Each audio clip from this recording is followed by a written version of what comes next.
15 տարեկան Ալիսան, որ 6 շաբաթ անհայտ կորած էր համարվում, վերջապես հայտնաբերվել է տնից 650 կիլոմետր հեռու։ Ողջ ու առողջ։ Թե որտեղ ա եղել այդքան ժամանակ ու թե ինչի ա փախել տնից դեռ հայտնի չի,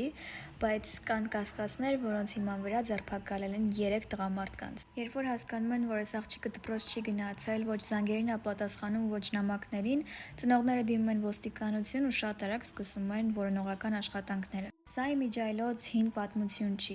Աղջիկը կորել էր 2025 թվականի ապրիլ ամսին, ու այս ամեն ինչը ավելի իրական է, քան մենք պատկերացնում ենք։ Տեսախցիկները ստուգում են ու տեսնում, որ ինչ-որ պահի կայարանում ա եղել, խանութ ա մտել, հետո գնացել կայարան ու փորձել գնացքի տոմս առնել, հետո ամեն ինչ խառնվում ա ու ինչ-որ պահի ուղղակի հետքը կորցնում են։ Ստուգում են հեռախոսը, օնլայն պատմությունը ու պարզում, որ մինչև անհետանալը կապի մեջ էր 3 տղամարդկանց հետ,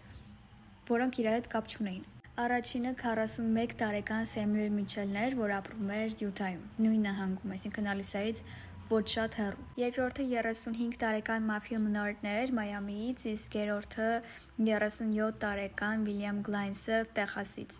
3 տղամարդիկ երկրի տարբեր հատվածներից, տարբեր նահանգներից, երեքի հետ էլ նամակագրությունը սեռական բնույթ էր կրում ու բավականին գրաֆիկ էր։ Մինչև այս դեպքերը Սեմյուել աղջիկը այդ պայմանավորվել էր, որ պիտի հանդիպեին, որովհետև իրարից շատ հեռու չէին, բայց այդ օրը ինչ-որ բան ա լինում, հիվանդանում ա ու չի կարողանում գնալ,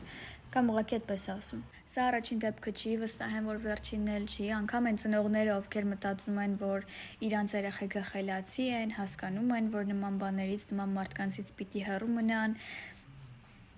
իրանք այդքանը հասկանում են, այս մարդիկ, ովքեր թիրախավորում են անչափահասներին, իրանք այդքանը գիտեն, հատուկ ձևեր ունեն, հատուկ տակտիկա ունեն, որ աշխատում է։ Discord-ը ու Roblox, չեմ կարող, անցած անգամ ասացի այդ բառը ծիծաղեցիք, վրաս դրա համար չեմ ասելու,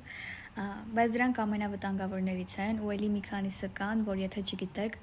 երկար վիդեո կնկարեմ, խնդրում եմ հեռու մնացեք ու հեռու պահեք ձեր երեխեքին։